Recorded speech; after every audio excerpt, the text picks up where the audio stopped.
mësimet e librit ton të shenjtë ose vargjet e librit ton të shenjtë në raport me të kuptuarit mund të ndojmë tre kategori.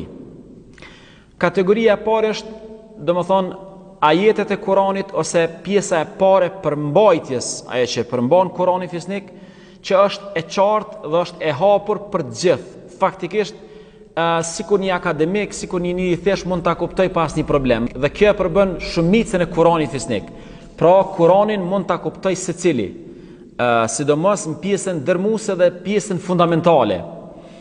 Pjesa e dytë ose përmbajtja e dytë e librit ton është përmbajtja që ndërlidhet me pjesën rituale,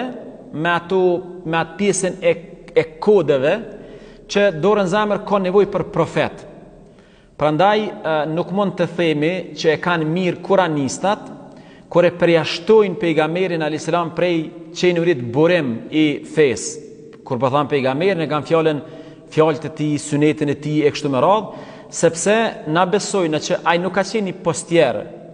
i cili ka ardhur me sjell Kuranin, por ai ka dhënë edhe interpretim të këtij Kurani, ka dhënë edhe shpjegim të këtij Kurani, specifikisht në çit kuptimin e dytë, në pjesën ku domethënë përfshihen çështja e ritualeve, ku muslimani ka nevojë me pa çysh duken këto ajete ose këto rituale në praktik, dhe për këtë pjesë është Muhamedi alayhis salam. Dhe përmbajtja e tretë që duhet të jetë më e vogla, është pjesa kur njeriu ka nevojë për një teolog, për një mësues, për një hoxh, ku domethënë gjatë leximit eventualisht nëse ka nevojë për sqarime, shtesë, nëse ka nevojë për analiza, shtesë, domethënë duhet të referohet një imam, një hoxhe, që ndodh me një pjesë madhe të shkencave, të cilat kanë nevojë për mësues, kanë nevojë për një njerëz i cili i zbërthen disa